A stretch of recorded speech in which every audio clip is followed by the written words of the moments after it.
नमस्कार दोस्तों, आज हम बात करेंगे इंद्रियों के बारे में।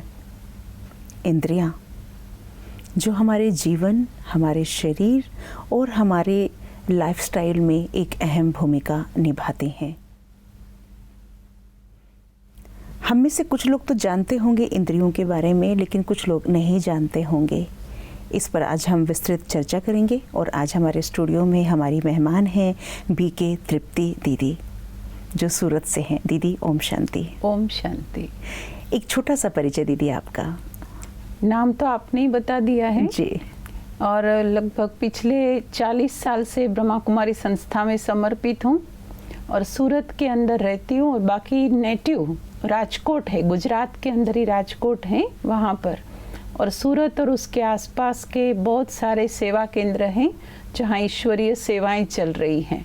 और ख़ास कृषि एवं ग्राम विकास प्रभाग है हमारी ब्रह्मा कुमारी संस्था का, उसकी मैं नेशनल कोऑर्डिनेटर हूँ। जी जी, बाकी बातें हम बाद में करेंगे। सबसे पहले तो मैं जो सभी से पूछती हूँ वो एक प्रश्न दीदी, कि ये एक जो थॉट कैसे आया आपके अंदर कि मुझे ब्रह्मा कुमारी आश्रम में जाना है, या जिस जीवन को भी आप जी रही हैं, इस जीवन को जीने की प्रेरणा आपको कहाँ से मिली? बचपन में ना माता पिता जाते थे जी, तो हमेशा यही होता है। हमारे गुजरात में एक कहावत है कि जैसा बड़ का झाड़ होता है ना, उसका फल होता है, उसको टेटा बोलते हैं। अच्छा। जैसा बड़ ऐसा टेटा, बाप ऐसा बेटा। अच्छा। तो जो संस्कार माता पिता के होते हैं वो बच्चों में अपने आप प्रवाहित होते हैं। जो संस्कार माता पिता के होते हैं वो बच्चों में अपने आप प्रवाहित होते हैं। तो माँ बाप जाते थे डेली मेडिटेशन के लिए, तो हम भी उसके साथ जाने लगे। तो हमारा एक पहले से लक्ष्य हो गया कि बस जीवन जीना है तो ऐसा जीना है। और फिर वहाँ पर बहनों का प्यार, वातावरण की प्यूरिटी, आपसी टोटल जीवन के अंदर रहे हुए बहुत अच्छे अच्छे मूल्य, सब कुछ मैं ऑब्जर्व करती थी। तो इससे लगता था, और दुनिया को भी देखते थे क्योंकि हम कॉलेज में जाते थे, स्कूलों में पढ़ते थे, तो कंपैरिजन बहुत इजीली हो जाती थी। क्योंकि वहाँ का लाइफस्टाइल देखो और इन्हों की आध्यात्मिक पर्सनालिटी देखो, तो दोनों के अंदर जो फ़र्क महसूस होता था, उस फ़र्क ने हमें कहा कि लाइफ जीनी है तो ऐसा जीना है। तो इसलिए तभी डिसीजन ले लिया था कि पढ़ाई जितनी पढ़नी है पढ़ लेंगे और पढ़ाई के बाद तुरंत ये आध्यात्मिक जीवन को अपनाएंगे। कितने वर्ष के थे तब आप उस समय? लगभग 12 साल की उम्र थी बस। अच्छा। 11-12 साल हुआ होगा। 12 साल में आप ऐसे कंपैरिजन कर लिया था आपने? 12 साल में तो शुरुआत हुई थी, लेकिन फिर तो जब हम जाते रोजाना हो गया था ना। समर्पित हुए हम लोग 18-19 वर्ष की उम्र में। अच्छा। तो तब तक मेरे पास 7-8 वर्ष थे और 7-8 साल के अंदर तो हम रोजाना आते जाते हैं, तो इजीली कंपैरिजन हो जाता है। कितने साल हो गए अब आपको इस सेवा में? लगभग 40 साल। हाँ, 40 साल की ये यात्रा आपकी। तो दीदी, हम जैसे कि बात कर रहे थे इंद्रियों के बारे में। जी। कौन कौन सी इंद्रियां हैं और इंद्रियों का क्या क्या कार्य होता है? देखो, हमारा जो सारा मनुष्य जीवन है ना, जन्म से लेकर के जीवन के अंत तक का, वो संपूर्ण रूप से इंद्रियों के आधार पर चलता है। जी। जैसे कोई भी ट्रेन है, कैसी भी है, लेकिन वो पटरी के ऊपर ही चलती है। तो उसी प्रकार हम जो बोलते हैं, देखते हैं, खाते पीते हैं, किसी के भी साथ हम व्यवहार में आते हैं, वो हमारा टोटल बिहेवियर हमारी इंद्रियों के द्वारा होता है। और इसी इंद्रियों को अगर हमने शुद्ध कर लिया तो पॉजिटिव पर्सनालिटी बनती है, और इसी इंद्रियों के अंदर अगर अशुद्धि आ गई तो हमारी नेगेटिव पर्सनालिटी बन जाती है। आज दुनिया में जन्म से न कोई संत होता है और न ही कोई एकदम खराब क्रिमिनल कार्य करने वाला चोर, डाकू, लुटेरा होता है। जो कुछ भी बनता है वो अपने इंद्रियों को किस प्रकार वो यूटिलाइज करता है, उसी के आधार से बन जाता है। तो हमारे शरीर की मुख्य 5 कर्मेंद्रियां हैं। एक है कर्मेंद्रियां और दूसरी होती है ज्ञानेंद्रियां, जो अंदर की हैं। वो 3 हैं। अच्छा। लेकिन पहले मैं स्थूल कर्मेंद्रियों की बात आपसे करती हूँ। जैसे कि ये आँख है, दूसरा हमारे कान है, तीसरा हमारा मुख है, चौथा नाक है और पांचवें हाथ स्पर्शेंद्रियां हैं। तो इन पांचों ही इंद्रियों के द्वारा हम हर प्रकार के कर्म करते हैं। देखते हैं तो सबसे पहले इसकी ज़रूरत पड़ती है, और सभी कर्म इंद्रियों की अपनी अपनी वैल्यू अलग है। हम ये नहीं कह सकते हैं कि ये कर्म इंद्रिय सबसे ज़्यादा वैल्यूबल है, ये कर्म इंद्रियों की वैल्यू थोड़ी कम है। किसी के भी बिना चल नहीं सकता है। शरीर का कोई भी एक पार्ट अगर डिफेक्टेड है तब मालूम पड़ता है कि ये वास्तव में कितना जरूरी था, कितना जरूरी था। जी जी जी बिल्कुल। तो जो ये पांचों ही कर्म इंद्रियां हैं उसके द्वारा हम एक्ट में आते हैं। हाँ, ज्ञान इंद्रियां 3 आपने बताई थी, वो जैसे उनको कैसे एक्सप्लेन करेंगे? ज्ञानेंद्रियां हमारी अंदर सूक्ष्म में है। अच्छा। जो पूरे शरीर को चलाने वाली एक शक्ति है। जैसे शरीर चल रहा है, हम समझते पाँव चल रहे, पाँव नहीं चलता है। पाँव को चलाने वाली ताकत भी अंदर बैठी हुई है, जिसको हम आध्यात्मिक भाषा में आत्मा कहते हैं, कोई उसको स्पिरिट कहते हैं, कोई उसको नूर कहते हैं। नाम सभी धर्म के अंदर उसको अलग अलग दिए हैं। जी। लेकिन है एक ऐसी अंदर शक्ति, एक चेतना, कि जिस चेतना के द्वारा हम अपने सारे कारोबार को, इन इंद्रियों को चलाते हैं। तो उस चेतना की मुख्य 3 इंद्रियां हैं। एक है मन, जिसके द्वारा हम सोचते हैं, संकल्प करते हैं। दूसरा है बुद्धि, जिसके द्वारा हमने जो सोचा उसको हम देखते हैं। जैसे मैं अभी आपको कहेंगी कि भाई आप जहाँ भी रहते हैं, आप कहाँ, दिल्ली से हैं? जी। हाँ जी। दिल्ली में आप अपने घर को देखिए, जहाँ आप रहते हैं, अपने बेड को देखिए। तो सोचने का काम जो वहाँ तक पहुँचा वो आपका मन पहुँचा, लेकिन बेड को देखा, फर्नीचर देखा, घर के किचन को देखा, देखने का काम बुद्धि ने किया। इसीलिए बुद्धि को कहा जाता है बुद्धि रूपी नेत्र से देखो। बुद्धि को भी आँख कहा जाता है। और तीसरी कर्म इंद्रिय हमारी जो सूक्ष्म है वो है संस्कार। अच्छा। मन, बुद्धि और संस्कार, ये तीनों ही हमारी आंतरिक कर्म इंद्रियां हैं, कि जिसके द्वारा हम अपने टोटल कारोबार करते हैं, और करते हैं इनके द्वारा। ये जो कर्म इंद्रियां हैं उनके द्वारा। तो जैसे कि आपने बाह्य इंद्रियों की, कर्म इंद्रियों की बात की, उसमें सबसे पहले हमारे नेत्र आते हैं। तो नेत्र के लिए कहा जाता है कि जैसी दृष्टि वैसी वृत्ति। जी। तो ये इसको हम कैसे एक्सप्लेन करेंगे? जैसी दृष्टि वैसी वृत्ति, अक्सर तो कहा जाता है कि आप जो देखते हैं वैसे ही आपके व्यवहार में दिखने लगता है। जी। है ना? हाँ, तो कैसे मतलब कितना व्यवहार को हमारे को ये प्रभावित करती हैं? जो आपने बात कही ना, वो और ही ज्यादा गहरी और सूक्ष्म है जी। वो इस आंखों के लिए नहीं कहा है। अच्छा। जैसी दृष्टि वैसी सृष्टि, ये हमारी सोच के लिए कहा है। अच्छा। मतलब आपका जैसा एटीट्यूड है, दृष्टिकोण है। एक होता है दृष्टि, जिससे मैं आपको देख रही हूँ, लेकिन दूसरा होता है दृष्टिकोण, मेरा एटीट्यूड। वो भी आंखें हैं। जैसे मैंने दूसरों के लिए मान्यता रख दी कि ये भाई बहुत अच्छा है, ये बहन बहुत अच्छी है, इसके द्वारा भगवान का कार्य बढ़िया होने वाला है। ये मेरा उसके प्रति जो सोच है, वो सोच जब रिपीट होता रहता, तो वही मेरा उसके प्रति फिर एटीट्यूड बन जाता है, दृष्टिकोण बन जाता है। जी जी। तो वो देखने से नहीं होता है, वो सोचने से होता है। अच्छा। लेकिन देखने के समय अगर हम पहले से नक्की कर लेते हैं, हम ठोस अपने आप से निश्चित कर लेते हैं कि मैं जो भी देखूं, लेकिन मुझे उसमें से पॉजिटिविटी निकाल लेनी है, तो मेरा दृष्टिकोण पॉजिटिव हो जाएगा। और तब ये कहावत सत्य सिद्ध हो जाती है कि जैसी दृष्टि वैसी सृष्टि। जैसे मैंने दूसरों को देखा, जैसे मैंने प्रकृति को देखा, जैसे मैंने परिस्थिति को देखा, वैसी मेरी सृष्टि बन जाएगी।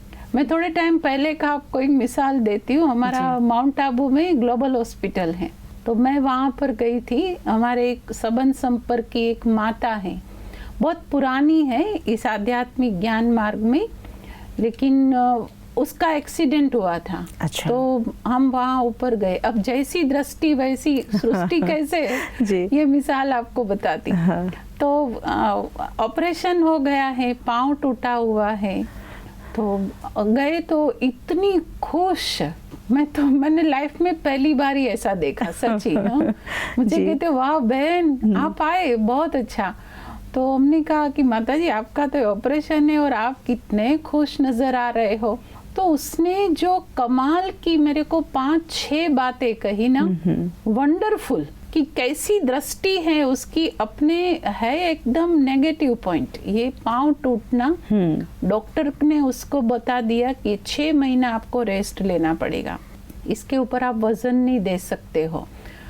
तो ऐसी बात तो दूसरों के लिए बहुत ही दुखदाई होती ना कि 6 महीना मेरे को परवश रहना पड़ेगा, बेड रेस्ट लेना पड़ेगा, क्या क्या सोचते हैं। तो उसने मेरे को कहा कि दीदी देखो मेरा ये पाँव टूटा ना, मेरे को सबसे पहले फायदा क्या हुआ पता है? हमने बोला नहीं पता। तो कहते आप यहाँ तक आए, नहीं तो आप मेरे को पर्सनली मिलने के लिए कहाँ आते थे? तो हमने कहा उसके लिए कोई पाँव तोड़ना थोड़ी होता है। तो कहते नहीं, ये तो मेरी भावना है कि आप यहाँ तक मुझे मिलने के लिए आए। दूसरा उसने फायदा बताया कि दीदी 6 महीना अब मुझे कोई नहीं कहेगा कि आप ये काम करो, वो काम करो, इधर जाओ उधर जाओ।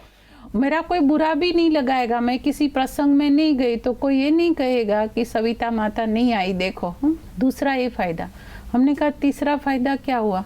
तो कहते अरे बहन कितनी अच्छी तरह मैं बाबा को याद कर सकूंगी, क्लासेस सुनूंगी, मेरा तो जीवन सफल हो गया। 6 महीना मेरे लिए एकदम जैसे आध्यात्मिक उन्नति का है। और फिर तो बोलती जा रही थी कि बना बनाया भोजन हाथ में मिलेगा, सब मेरी कितनी अच्छी खातिरी करेंगे। हमने कहा अच्छा, सभी आपकी बहुत खातिरी करेंगे? तो कहते मैंने जिंदगी भर सबकी बहुत ही खातिरी की है, तो मुझे पूरा विश्वास है कि मेरे को ऐसी तकलीफ हुई है ना, घर के सब सदस्य मेरी बहुत केयर लेने वाले हैं। ये है जैसी दृष्टि वैसी सृष्टि। अब एकदम दुखद घटना को उसने कितनी अच्छी तरह से लिया और पूरी घटना को एकदम सुखद ही बना दिया। उसकी जगह पर अगर दूसरे कोई होते ना तो कितना अंदर से सोचते कि अरे ये 6 महीना कैसे पूरा होगा, मेरे को बेड में ही पड़ा रहना पड़ेगा, मैंने भगवान का इतना काम किया और भगवान ने मेरी ये हालत कर दी। सही, ज्यादा सोचने वाले तो ऐसे ही लोग हैं। हाँ जी, हाँ जी। तो जैसे हम इंद्रियों की बात कर रहे हैं तो ये मुख है हमारा और कानों से हम सुनते हैं, जो बाह्य इंद्रियों की, जो कर्म इंद्रियों की आपने बात की, तो इनको कहते हैं ना कि इनको आप इंद्रियों को आपको कंट्रोल में रखना चाहिए।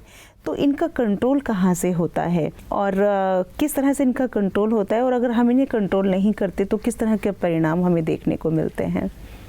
देखो बहन, ऐसी बात है कि कान है, कान को हम कहते हैं ना, कान में अंदर पर्दा है, लेकिन वो पर्दा होते हुए भी सब कुछ अंदर जाता ही है। जो भी देखा या सुना वो जाता ही है।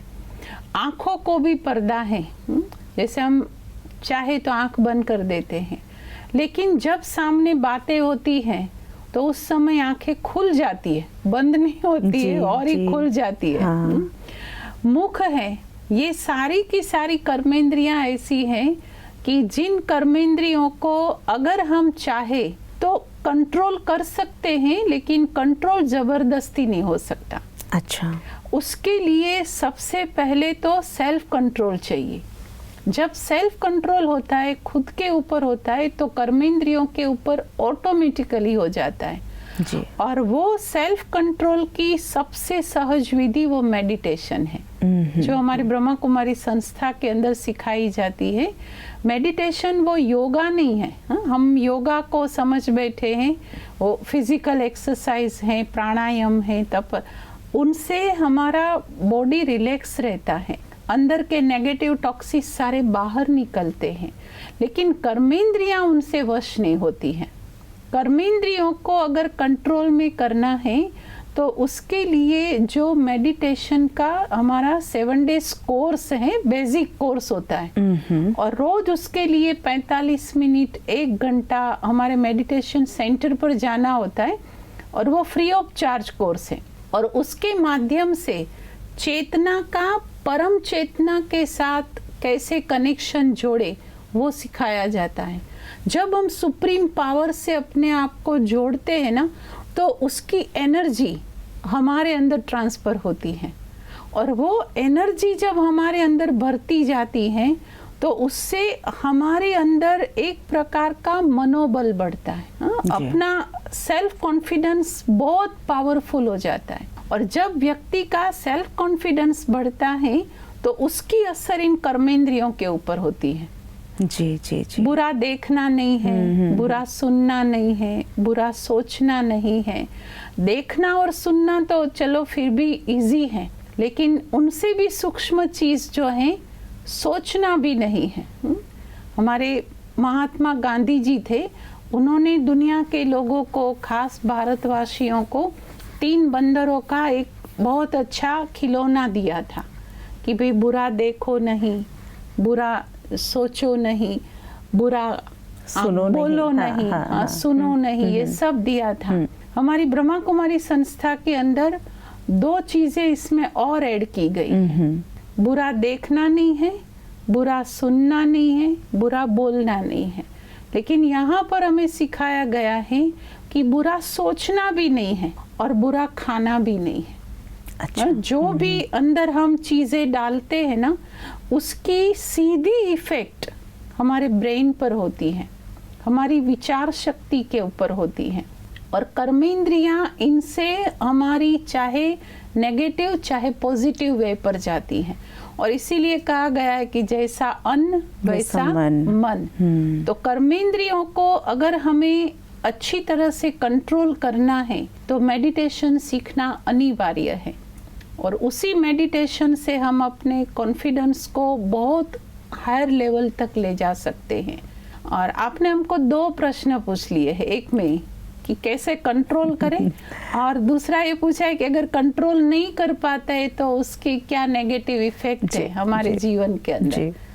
तो बहन जी, जब हम इसको कंट्रोल नहीं कर पाते हैं ना, तो मान लो बुरा सुनने की आदत पड़ गई है, तो सबसे खतरनाक और सबसे ज़्यादा नुकसानकारक बात ये होती है कि हमारा टाइम बहुत वेस्ट जाता है। एक बार ये संस्कार पड़ गया ना, बुरा सुनने का, किसी की निंदा, किसी की वीक पॉइंट, किसी के जीवन के अंदर हुई ऐसी कोई खराब घटना, ये सुनने की अगर एक बार आदत पड़ गई, निश्चित समझ लो कि टाइम काफ़ी वेस्ट जाता है। और मनुष्य को गया हुआ धन वापस आएगा, गई हुई हेल्थ वापस आएगी, लेकिन गया हुआ समय किसी को भी वापस नहीं मिलता है। कल हमारा जो चला गया, मैं आज करोड़ रुपया दूंगी तो भी मेरे को कल कोई वापस नहीं देने वाला है। तो ऐसे हमारा 1 घंटा, आधा घंटा, 2 घंटा किसी के भी साथ अगर व्यर्थ में जाता है तो बड़े से बड़ा नुकसान ये होता है। दूसरा, जब हम किसी का भी नकारात्मक सुनते हैं ना, तो दूसरी हमको जो सबसे ज़्यादा कीमत चुकानी पड़ती है या तो नुकसान होता है, वो हमारी संकल्प शक्ति को है। हम जो सुनते हैं ना, उसकी सीधी इफेक्ट हमारे विचारों के ऊपर पड़ती है। आपको भी अनुभव हुआ होगा कि जब हमने किसी के भी बारे में, चलो व्यक्ति के बारे में नहीं, प्रकृति के बारे में भी कुछ भी सुन लिया कि वहाँ भयंकर बाढ़ आई हुई है, इतने लोग मर गए हैं, इतनी भूस्खलन हुई है, सुनने के बाद अगर हमारा सेल्फ कंट्रोल नहीं है तो सीधी असर हमारे विचारों के ऊपर होती है, और उदासी, गमगीनी, टेंशन, अनेक प्रकार का अंदर, हाँ, ये जो सुना उसके कारण ये हुआ। और कई बार आजकल तो लोगों के अंदर डिप्रेशन, ये नेगेटिव सुनने का सबसे खतरनाक प्रभाव है, वो है डिप्रेशन। डिप्रेशन में चले जाते हैं और घंटों घंटों तक नहीं, दिनों दिनों तक चले जाते हैं। तो इसलिए जहाँ तक हो सके अपने आप की अंदर की जो स्टेमिना है, फिजिकल स्टेमिना तो बढ़ा लेते हैं, लेकिन हमारी अंदर की स्टेमिना, वो अपना मनोबल है, उसको बढ़ाए ताकि हम इन सब बुराइयों से बचे रहें। जी, तो हमने बात की दीदी सुनने की जो हमारी एक आदत है कि आजकल तो ये ऐसा हो भी रहा है कि हम सिर्फ सुनते हैं और देखते हैं। जब से ये फ़ोन नामक डिवाइस हमारे हाथ में आया है, हम सुनने में और देखने में ज़्यादा समय बिताते हैं, और ये बहुत सही कहा आपने, ये तनाव का एक कारण बना हुआ है। मैं समझती हूँ कि आज जितनी बातचीत हमने की अपनी इंद्रियों के बारे में, लोग ज़रूर जानेंगे इसके बारे में और सोचेंगे, और हो सकता है इससे कुछ लाभ उन्हें मिले। इतनी सुंदर जानकारी के लिए दीदी आपका बहुत बहुत धन्यवाद। ओम शांति। ओम शांति। दोस्तों, इंद्रियां हमारे जीवन में एक महत्वपूर्ण रोल अदा करती हैं। बस हमें तय ये करना है कि उन्हें हमें कब और किस समय और कितना इस्तेमाल करना है, तो आप देखेंगे कि आपके जीवन में एक सकारात्मक बदलाव आएगा। एक नए विषय के साथ फिर आपके सामने हाजिर होंगे। तब तक के लिए दीजिए इजाज़त। नमस्कार। ओम शांति।